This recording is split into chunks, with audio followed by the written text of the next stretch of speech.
Assalamualaikum warahmatullahi wabarakatuh. First, good morning everyone. First of all, let me introduce myself. My name is Diki Andrian from class AKT 23A. Today, I would like to present a topic titled Overview of International Business. In today, globally world business are no longer limited by national borders. Companies of all sizes, from small startup to multinational corporations, are competing in global marketplace. This makes international business not only relevant, but also essential to understand, especially for future business professional.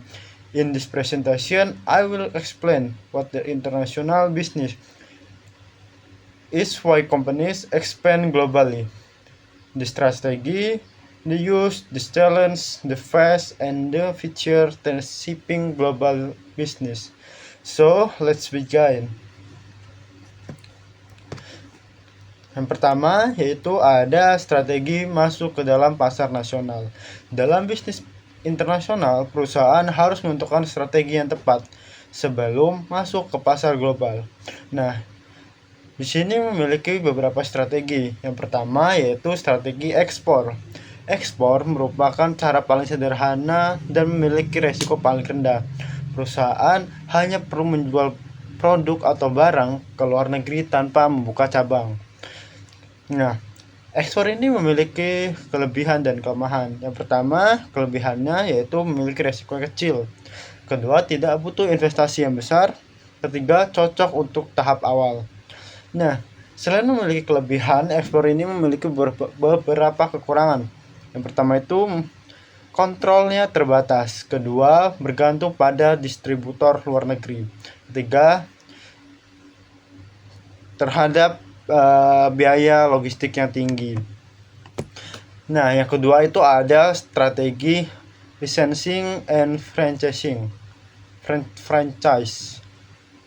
Perusahaan memberikan hak pada pihak di luar negeri untuk menggunakan merek atau sistem bisnis. Nah, seperti McDonald,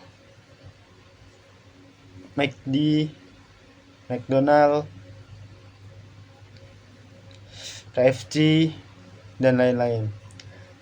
Yang kelebihan dari franchising ini yaitu ekspansinya yang cepat, biayanya rendah, resiko lebih kecil.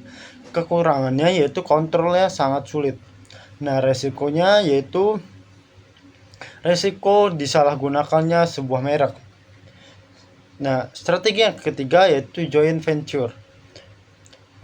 Perusahaan ini bekerja sama dengan mitra lokal untuk membangun sebuah bisnis bersama. Kelebihannya itu pihak lokal membantu kita memahami pasar lokal. Kedua, berbagi risiko dengan pihak lokal tersebut. Ketiga, akses jaringan lokal.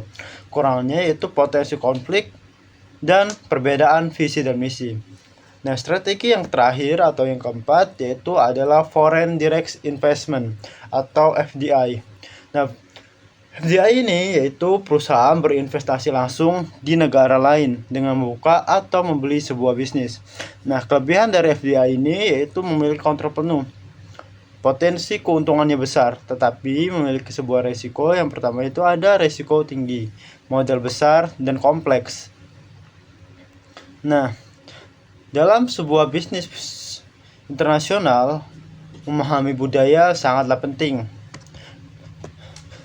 Jadi kita akan membahas tentang cultural intelligence atau CIKI. Perbedaan budaya ini mempengaruhi beberapa hal.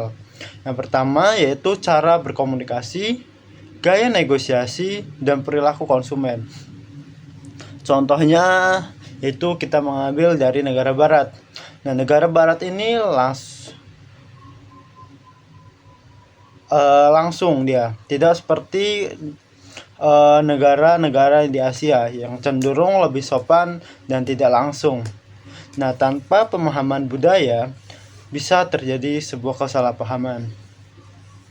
Nah, selanjutnya yaitu kita membahas tentang tantangan sebuah bisnis internasional. Nah, tantangannya itu ada beberapa tantangan, 4, yaitu yang pertama itu ada fluktuasi nilai tukar. Nah, nilai tukar ini mempengaruhi harga, biaya, dan laba. Kedua, ada resiko politik dan regulasi. Setiap negara mempunyai aturan yang berbeda. Ketiga, yaitu sistem hukum yang berbeda. Perusahaan harus menyesuaikan diri sesuai budaya di sebuah negara tersebut. Keempat itu ada operasional global. Nah, untuk mengelola bisnis internasional itu harus bisa mengelola banyak negara dengan kompleks. Selanjutnya yaitu tren masa depan. Nah, tren masa depan yang pertama itu ada digitalisasi dan AI. Nah, digitalisasi dan AI ini adalah bisnis-bisnis kecil yang bisa go public, go global. Kedua, ada sustainability atau ESG. Nah, perusahaan harus peduli lingkungan dan sosial. Ketiga yaitu ada emerging markets, itu Asia, Afrika, Amerika Latin, dan akan berkembang pesat. Selanjutnya yaitu ada, nah mungkin hanya itu saja yang saya bisa sampaikan. Akhir kata, bisnis internasional memberikan peluang besar, tetapi juga penuh dengan tantangan dan resiko yang besar. Keberhasilan tergantung pada strategi yang digunakan, adaptasi dengan pihak-pihak lokal, dan manajemen resiko yang baik.